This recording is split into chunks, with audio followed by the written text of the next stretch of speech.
नमस्कार, ideal express देख रहे हैं आप। मैं हूं आपके साथ पूर्णिमा पांडे। बुलेटिन की शुरुआत करते हैं।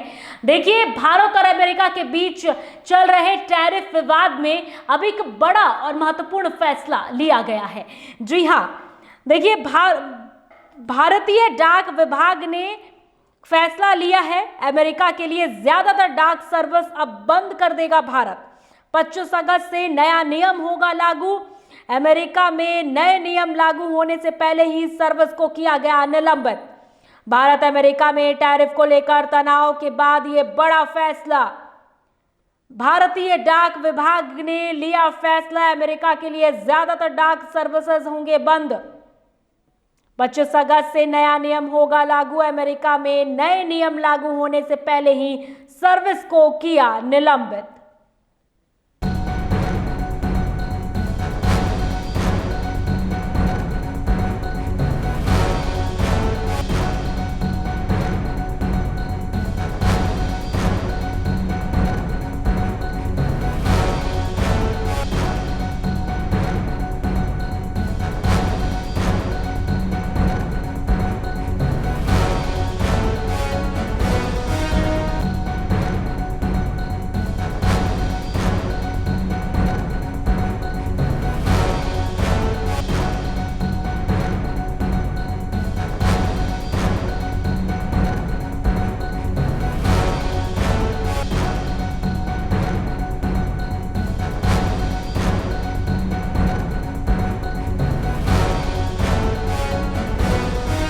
अब अगली खबर की ओर बढ़ते हैं। देखिए, 130वां संशोधन पर देखिए अब सियासत गरमाता नजर आ रहा है। जी हां, 130वां संविधान संशोधन पर सियासत गरमाया है। बता दें कि गृह मंत्री अमित शाह ने लोकसभा में 130वां संविधान संशोधन विधेयक पेश किया, जिसके बाद पूरे देश में हंगामा मचा हुआ है।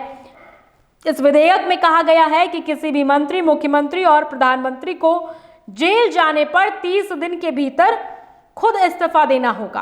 अब झारखंड में भी इसका असर देखा जा रहा है। एक और भाजपा जहां विधेयक का समर्थन कर रही है, तो वहीं कांग्रेस ने इस विधेयक को लोकतंत्र विरोधी करार दिया है। भाजपा विधायक नवीन जायसवाल ने इस विधेयक को सही करार देते हुए कहा कि यह लोकतंत्र के लिए अच्छा संदेश देने का एक प्रयास है। वहीं भाजपा के बयान पर कांग्रेस विधायक नमन विकसल कोंगाड़ी ने पलटवार करते हुए कहा कि करप्शन को रोकने के लिए कानून बनाना चाहिए, लेकिन जिस प्रकार से कानून के आड़ में दुरुपयोग किया जा रहा है, यह अनुचित है। इस आरोप के आधार पर जबरदस्ती मुख्यमंत्री जी से इस्तीफा लिया गया था, वो केस को ही निराधार बता दिया। तो भाजपा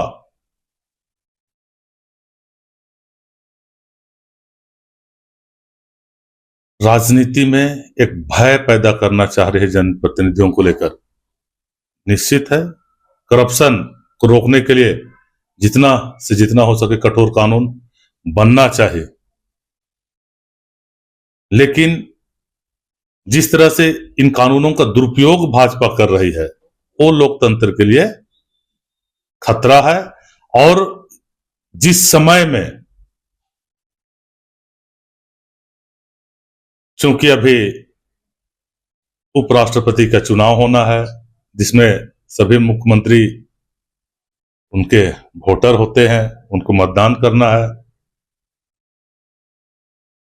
और आने वाला समय में जो उनके घटक दल हैं, उन्हें भी डराने का यह भाजपा का साजिश है, जो लोकतंत्र के लिए एकदम ही अहित है, लोकतंत्र के खिलाफ है, लोकतंत्र के हत्या करने जैसी साजिश है। एक 3 बिल पेश किया जा रहा है, जिसको लेकर कहा जा रहा है कि प्रधानमंत्री, मुख्यमंत्री और मंत्री अगर 30 दिनों तक जेल में रहेंगे तो उनका पदभार खत्म कर दिया जाएगा, वो शासन नहीं चला। कैसे देखते हैं? देखिए, इसमें गलत क्या है? अब जेल से शासन चलाने के लिए तो जनता ने नहीं चुना है। जनता सुचिता चाहती है। अगर कोई व्यक्ति कोई पद पर है या मंत्री है या मुख्यमंत्री है, और जेल चला जा रहा है, तो जेल ऐसे ही कोई नहीं जाता है, कोई ना कोई आरोप होते हैं, कार्रवाई होती है, और जब जेल जाए और 30 दिन के अंदर अगर बेल नहीं हुआ तो इसका मतलब है कि गंभीर मामला है।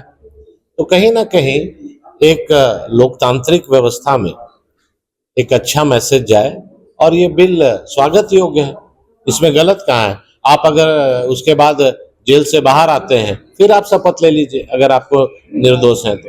राज्य के स्वास्थ्य मंत्री अब अगली खबर की ओर बढ़ते हैं। खबर झारखंड से। देखिए, टैक्स विशेषज्ञों की सबसे बड़ी आपको बता दें कि कॉन्फ्रेंस हुई है। All India federation of tax AIFTP का राष्ट्रीय स्तर पर एक दिवसीय कॉन्फ्रेंस का आयोजन किया गया है। इस कार्यक्रम में देश के कई विद्वान का देखिए विशेषज्ञों का जुटान हुआ है और इस कार्यक्रम का उद्घाटन झारखंड उच्च न्यायालय के मुख्य न्यायाधीश तरलोक सिंह चौहान ने किया है।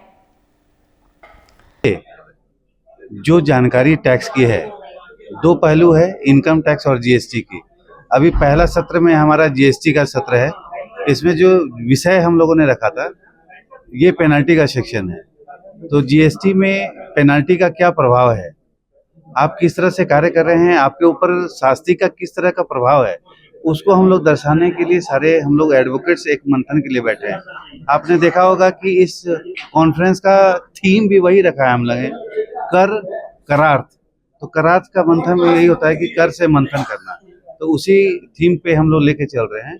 और पहला जो सत्र है वो सारा पेनल्टी से रिलेटेड है और इनकम टैक्स में रीअसेसमेंट सर्च सीजर का है, जो अभी सत्र में चल रहा है। कि आप देखते होंगे ईडी का छानबीन हो रहा है, सर्च है, कई चीज़ें ऐसी मिल रही हैं जिसको सीजर करना है। तो वो एक प्रक्रिया जो सेक्शन 147 के अंतर्गत में रीअसेसमेंट वगैरह है, ब्लॉक असेसमेंट है, उस पर सारी परिचर्चा के लिए हम लोगों ने इस कॉन्फ्रेंस का आयोजन किया है। कौन लोग इस कार्यक्रम में आए? मुख्य रूप से हमारे जो अतिथि हैं, और इनॉग्रल पार्ट खत्म हो गया है उद्घाटन का, उसमें न्यायाधीश चीफ जस्टिस तरलोक सिंह चौहान जी हैं। तो फिलहाल यहाँ वक्त है एक छोटे से ब्रेक का। ब्रेक के बाद जल्द हाजिर होते हैं।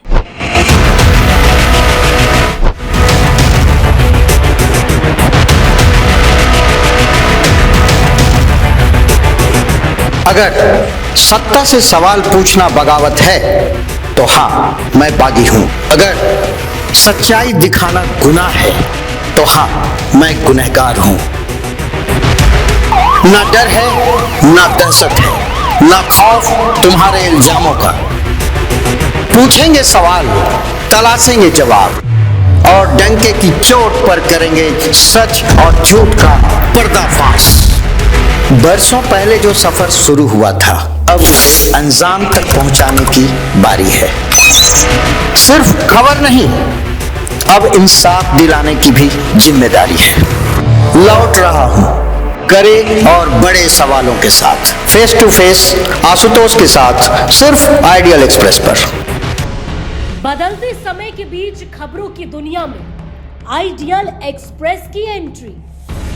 खबरों से बनाएंगे अपनी पहचान और रखेंगे निष्पक्ष पत्रकारिता की मिसाल। शानदार टीम, धारदार रिपोर्टिंग, लाइव कवरेज और सटीक विश्लेषण। बिरसा का उलगुलान दिखाएंगे और बुद्ध की धरती पर बढ़ते जुर्म की दास्तां बताएंगे।